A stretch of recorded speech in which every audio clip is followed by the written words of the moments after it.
bom dia, boa tarde ou boa noite, a depender do horário que você estiver assistindo essa aula. Vamos agora dar início ao estudo do primeiro nível de organização da ecologia. Os organismos, tá? Ou indivíduos, como você preferir. Eu botei aqui organismos, mas vocês podem entender também como indivíduos, tá bom? Então, antes disso, o meu like, tá bom? Vamos relembrar aqui os níveis de organização, né? Então, a gente tem aí, indivíduo, população, comunidade, ecossistema e biosfera. Né? Nessa disciplina, vocês vão estudar indivíduo e população. E na próxima, a gente vai estudar comunidade e ecossistema. Então, olha só. O indivíduo, né? Vocês já sabem, indivíduo é o quê? Ser vivo, tá? Vivendo, interagindo aí com o seu ambiente. Então, o que é que vamos estudar? Vamos relembrar. A ecologia dos organismos, também conhecida como alta ecologia, eu trouxe isso aqui, não é muito usado, alta ecologia. Mas pode ser que em um ou outro lugar vocês leiam isso aí, vocês encontrem aí como alta ecologia. O que é que a gente vai estudar aí dos indivíduos, dos organismos? A ação do meio ou dos fatores do meio sobre os seres vivos e a reação deles.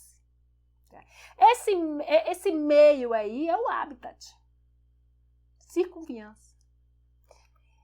E o habitat é o quê, Jaque? O local, o lugar, o ambiente onde um organismo vive, onde um indivíduo vive, caracterizado por suas propriedades abióticas, que são os fatores químicos e físicos, e bióticas, que é o quê?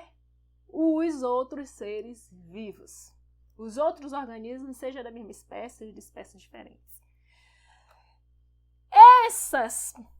Quando a gente fala aí essas propriedades abióticas e bióticas, a gente está falando o quê? Dos fatores. Né? Os fatores abióticos e os fatores bióticos.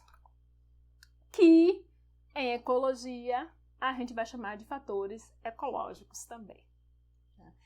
Os fatores ecológicos ou fatores do meio é qualquer elemento do meio que seja capaz de agir sobre os seres vivos em algum momento do seu ciclo de vida. Então, lembra lá que o ciclo de vida envolve aí diferentes fases do desenvolvimento. Então, a gente está considerando aí qualquer fator, qualquer elemento que considerem qualquer momento que afete o ser vivo em qualquer momento do ciclo de vida, em qualquer fase do ciclo de vida. A gente vai classificar de 3 formas os fatores ecológicos. Abiótico versus biótico. A gente já até falou sobre isso na aula de introdução à ecologia. Os abióticos, você já sabe, são os fatores físicos e químicos. E biótico é o quê? Os seres vivos e suas interações. Então, quando a gente falar de fator biótico, sempre lembre que não é apenas os seres vivos, mas também as interações que eles estabelecem entre si. A gente pode chamar, uma outra classificação, é dependente versus independente da densidade. E aí o nome já diz tudo, né? Os dependentes da densidade são aqueles que a intensidade da ação do fator no organismo vai depender da densidade, ou seja, do número de indivíduos vivendo ali naquele local, ou o número de indivíduos dividido pela área ou pelo volume. A densidade a gente vai estudar melhor em populações, que é um atributo das populações. Não é um atributo dos indivíduos, mas perceba que os níveis de organização, eles estão interligados entre si. Eles estão interligados. E os fatores independentes da densidade é aqueles que dependem a sua intensidade, a sua ação sobre o ser vivo, sobre o organismo, não depende da densidade, do número de indivíduos por área ou por volume ali naquele local. Então, exemplo de fatores dependentes ao parasitismo, né? Porque quanto maior a quantidade de indivíduos, maior é o parasitismo, porque aí, ó, eles vão estar convivendo mais, e aí a gente vai ter aí os parasitas facilmente sendo transferidos de um para o outro. E independente, a gente tem aí, né, luz, temperatura, né, umidade, não depende da densidade. E outra forma de classificar é condição versus recurso. E qual é a diferença? Tem diferença. A condição, um fator que é condição não é consumido. O indivíduo não consome. Isso significa dizer que um indivíduo não tem como diminuir a quantidade de uma condição e torná-la indisponível para outro. Exemplo, temperatura, umidade relativa, pH e salinidade. Então, os indivíduos não consomem temperatura, não consomem pH. Eles podem até afetar o pH, mas eles não consomem. E o recurso, que são consumidos, não se condição consumido, o recurso é o contrário. Então, o recurso são fatores que são consumidos. E aí a quantidade pode ser reduzida pela atividade. Então, a atividade de um organismo afeta a quantidade do recurso. Então, assim, exemplo, alimento. Oxigênio, CO2, espaço. O espaço é consumido. Então, quando o indivíduo está no... física, né? Dois objetos não ocupam o mesmo lugar no espaço. Então, quando tem um ali no espaço, o espaço é reduzido, né? Consumido. E se torna disponível para outro. Então aí, né? A condição, não confundam condição com recurso, por favor. Condição não é consumida e recurso é consumido. E agora vamos ao onde e como o organismo vive. O onde é o que é o onde, eu já falei. O onde é o habitat. E aí eu já defini o habitat, né? É o local onde o organismo vive, caracterizados por suas propriedades abióticas, que são físicas, químicas, fatores, caracterizados por fatores abióticos e fatores bióticos. Um organismo, ele deve estar adaptado a seu habitat. Né? O que é uma adaptação? Deixa eu ver se está aqui. Não.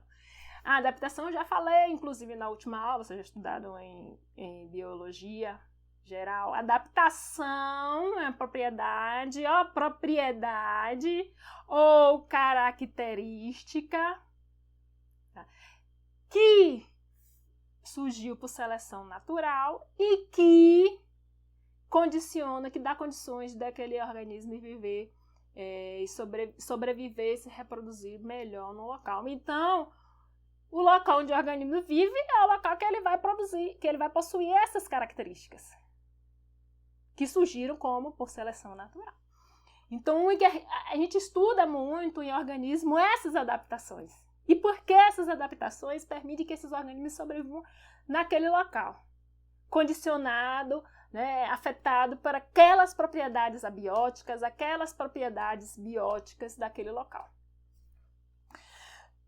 Essa adaptação vai refletir o nicho. E o que é nicho? Eita, rapaz! Isso é uma delícia. Olha, vocês não estão com água na boca, não? Chega a ficar com água na boca quando eu falo disso aqui, ó, quando eu estudei. Nicho é o intervalo de condições.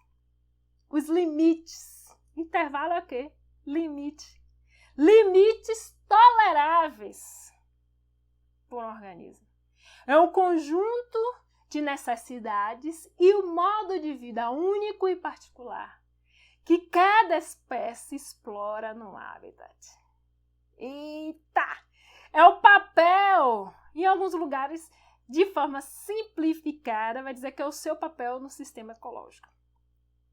Mas o nicho é muito mais complexo que isso. Porque o intervalo de condições, lembra, tem diferença de condições e recursos. Condições não é consumido, que o organismo tolera, e o conjunto de suas necessidades, que são os recursos. E o modo de vida único e particular. Então, isso que o organismo explora no habitat, que vai depender, tudo isso aí vai depender das adaptações. Tá? Vai refletir as adaptações que os organismos possuem.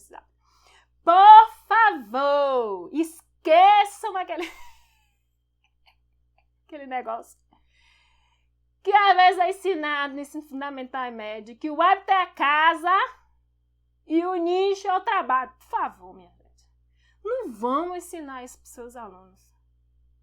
Porque o hábito não é o trabalho. Não é o trabalho. Tá? Você pode até dizer que é o papel no ecossistema, porque esse papel aí vai depender do intervalo de condições e do modo de vida único. Embora não esteja completamente certo. Mas, por favor, não vai ensinar que nicho é o trabalho. E aí a gente tem o seguinte, né? O nicho é o como. A gente tem o seguinte. Nicho tem duas palavras-chave.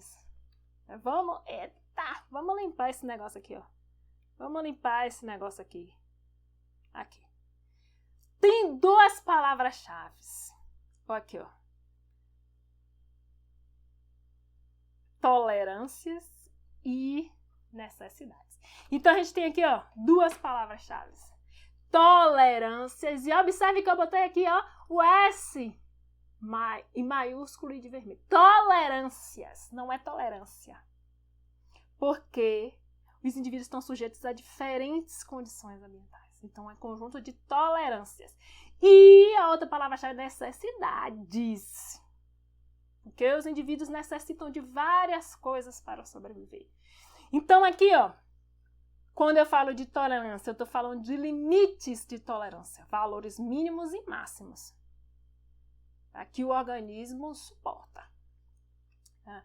Então, a gente está falando aí de limites, a gente está falando intervalo. Tá? Então, aqui, ó, exemplo, temperatura, umidade, salinidade, pH, irradiação. Tá? Aqui, nesse caso, predação também, parasitismo. Tá? E necessidades. As necessidades são os recursos. Então, alimentos, os indivíduos, eles consomem. Tá? Eles consomem e, a partir do que eles consomem, ele diminui a quantidade para outro. Alimento, toca, locais de nidificação, vegetação, água, com exceção aqui de luz, que luz, na verdade, é condição, né? Mas luz, às vezes, pode ser um recurso. Pensa em plantas. Quando as plantas, elas crescem, entre condição e recurso, às vezes, é um limite, é uma linha bem tênue. Porque quando uma planta, por exemplo, a planta cresce, ela ocupa aquele estágio, ela faz sombra para outras plantas. Então, às vezes, luz pode ser considerada um recurso. Quando ela faz sombra, ela diminui a quantidade de luz, de radiação solar que chega para outra, diminui a quantidade de luz que chega para uma outra planta. Então, vamos lá. Aqui um exemplo de limites de tolerância. Aqui em relação à temperatura. Observe que diferentes espécies, isso aqui é o quê? Espécie vegetal aqui, ó. Espécie vegetal. Esse livro aqui é o Beagle. Ecologia de indivíduos e ecossistemas. Aqui, ó. Cada um aqui é uma espécie diferente. Tá? Uma espécie diferente. Então, observe aqui, ó. Observe. Essa daqui, ó, o limite, ó, o intervalo em que ela sobrevive a essa temperatura. Então, o mínimo aqui está perto de 10 e o máximo aqui perto de 23. Ó, essa aqui já é diferente. A gente tem aqui, ó, em torno de 7 e aqui em torno de 18. Então, aqui, ó, isso é característico de cada espécie, tá bom? Isso aí vai ser característico de cada espécie e os indivíduos vão estar submetidos aí a esses limites. E por que uma adaptação a um determinado ambiente? Tá bom? Então, aqui, ó, em altitudes menores, a gente tem temperaturas maiores, então os seres vivos que vivem nesses locais, o seu limite de tolerância à temperatura vai ser valores maiores. Né? E já organismos que vivem em altitudes maiores, que a temperatura tende a ser menor, eles vão estar adaptados ao quê? Ele vai ter limite de tolerâncias a temperaturas menores, vão estar adaptadas a temperaturas menores. Vamos lá. São muitos fatores. Observei que eu botei, inclusive, etc. Porque são muitos fatores. Isso significa que são muitas dimensões que interagem para definir o modo de vida de uma espécie. Para definir o nicho de uma espécie. Portanto, o nicho é multidimensional. Multidimensional. Ele tem vários. Então, quando a gente pensa assim num gráfico, nicho, ó, aqui, ó. Então, assim, tem várias dimensões. Então, eu trouxe aqui para vocês, ó, em relação àquelas plantas ali, ó, que eu mostrei para os limites de tolerância. Se a gente colocar também salinidade, observe agora, a gente tem 2 eixos. Tá? A gente tem 2 eixos. Isso aqui é para que espécie? B. Para o camarão areia. Tá? Se a gente considerar, olha aqui, ó, tem mais um, olha aqui, ó, mais um fator, a gente vai ter a situação aqui, ó, como eu mostrei lá, num eixo temperatura, no outro eixo aqui, ó, pH, no outro eixo alimento. E o ser vivo é a da interseção no limite de tolerância aqui, ó, limite de tolerância a temperatura é esse, a pH é esse, a alimento é esse. Então vai ser aqui, ó, esse tipo de ambiente aqui com essas características que esse organismo consegue sobreviver. Então percebam que quando a gente está estudando o nicho de uma espécie, a gente tem que ter em mente que o nicho tem vários fatores, é multidimensional. E às vezes é difícil até da gente visualizar isso. A gente tem, porque imagine, se eu botar mais uma, eu tenho que botar um eixo para cá, se eu botar mais outra. Então a gente tem dificuldade, a gente consegue observar aí até 3 dimensões, né? Como eu mostrei aqui para vocês, esse aqui. Apagar aqui. Então aqui, ó, apontador. Observe. A gente até consegue perceber em 3 dimensões. Ó, aqui, ó, o nicho, onde o organismo consegue sobreviver. Mas quando a gente bota mais, a gente já tem dificuldade. E aí, para a gente estudar aí o nicho em várias dimensões, existem estratégias estatísticas para fazer isso, tá? Lembre que a matemática, ela perpassa toda a biologia. Bom, eu trouxe aqui um conceito clássico de nicho para vocês, tá? Claro, os primeiros cientistas a definir aí nicho, isso aqui, Hudson, em 1957, que ele disse que a maneira pelo quais as tolerâncias e as necessidades interagem na definição das condições e recursos necessários a um indivíduo ou a uma espécie, a fim de cumprir seu modo de vida único e particular. Então, eu digo, por que seu modo de vida único e particular? Porque dificilmente, veja que tolerâncias e necessidades são vários fatores diferentes que a gente pode chamar de tolerância e necessidade, que afetam aí as tolerâncias e necessidades. Então, é muito difícil que 2 espécies possuam o mesmo nicho. É muito difícil. Por isso que a gente fala aí, ó, a fim de cumprir seu modo de vida, num conceito que eu botei anterior para vocês, e deixei isso aqui bem claro. Olha, deixa eu botar aqui, ó. Seu modo de vida particular, né? Único e particular, porque é muito difícil de duas espécies. Como são vários fatores, é muito difícil de duas espécies ter o mesmo nicho, quase impossível.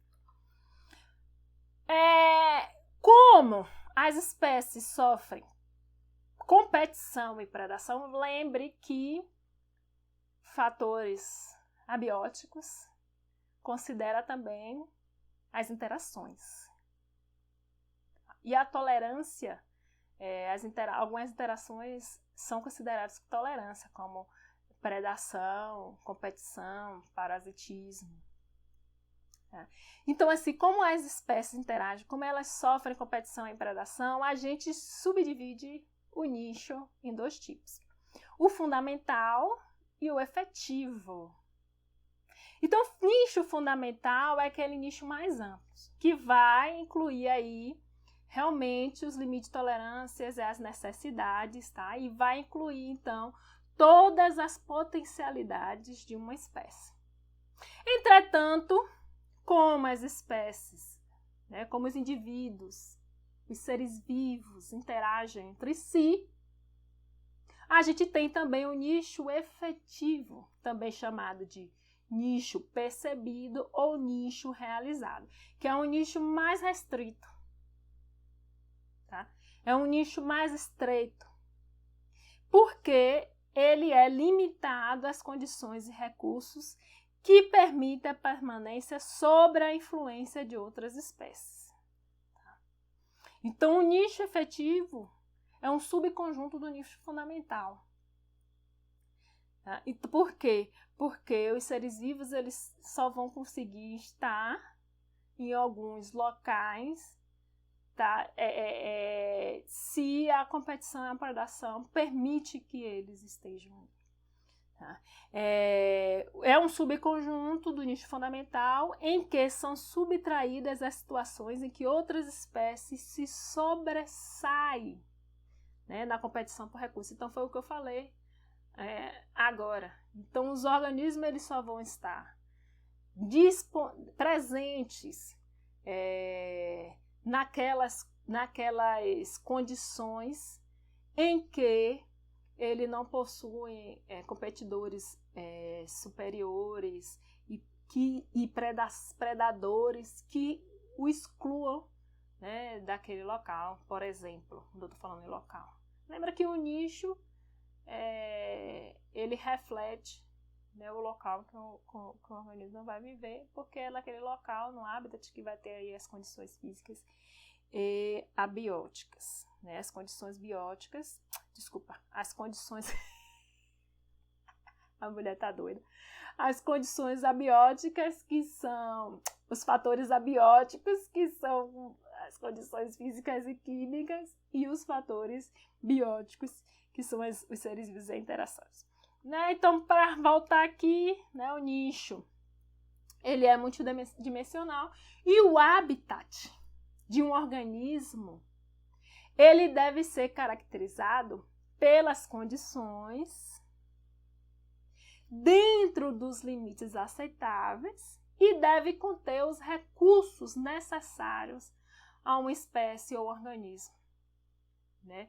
Então, observe, né? Por isso que eu trago aí que o nicho, né, ele reflete as adaptações do organismo ao seu habitat. Porque os organismos eles só vão estar naqueles hábitats que têm as condições aí, dentro dos limites necessários, que tem os recursos dentro dos limites aceitáveis e que tem os recursos necessários à sobrevivência dessa espécie, desse organismo. Tá? Então vamos lá.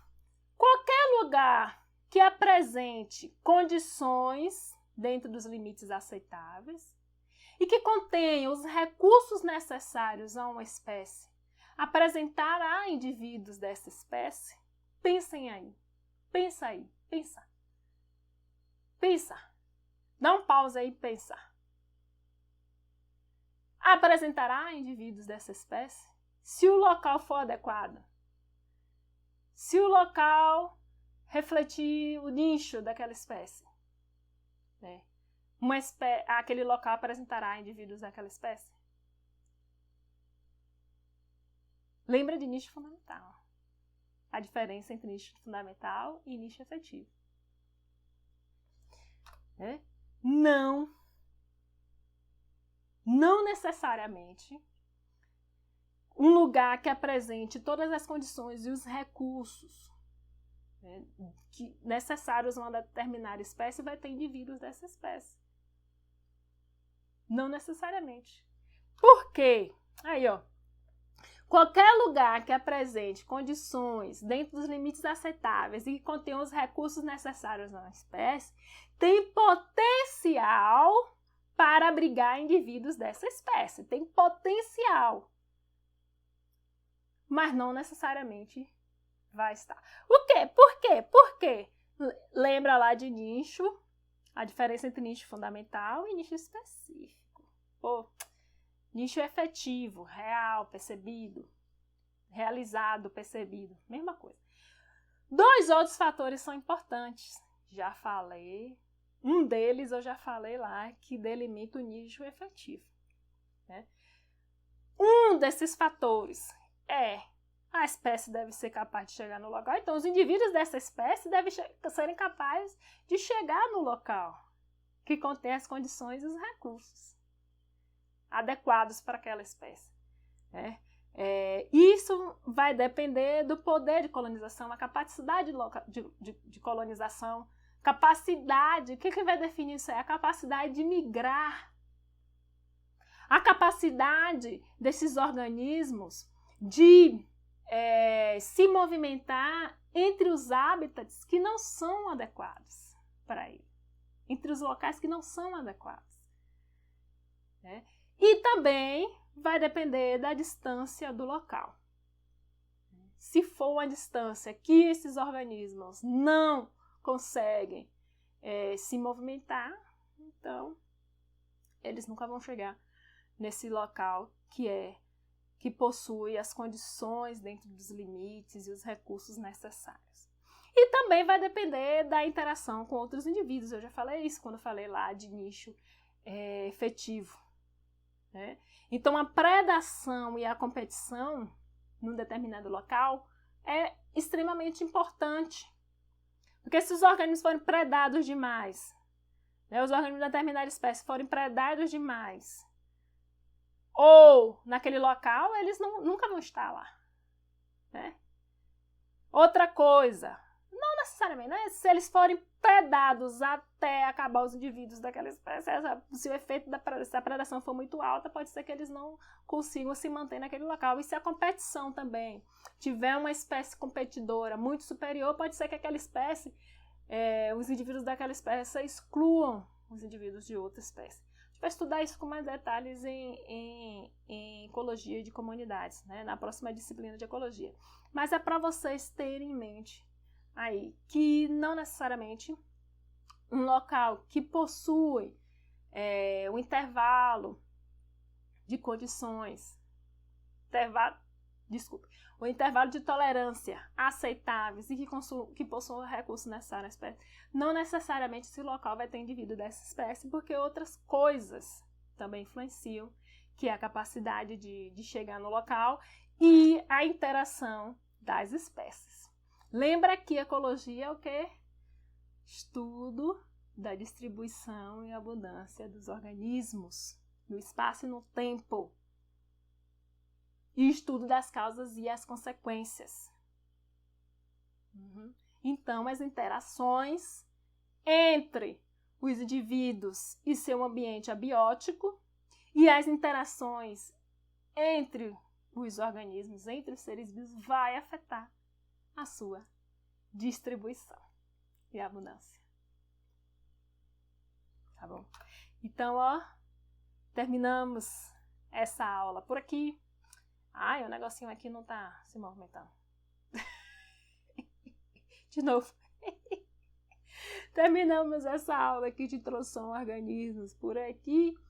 E nos vemos na próxima aula. Na verdade, vocês vão me ver, na próxima aula. Até mais.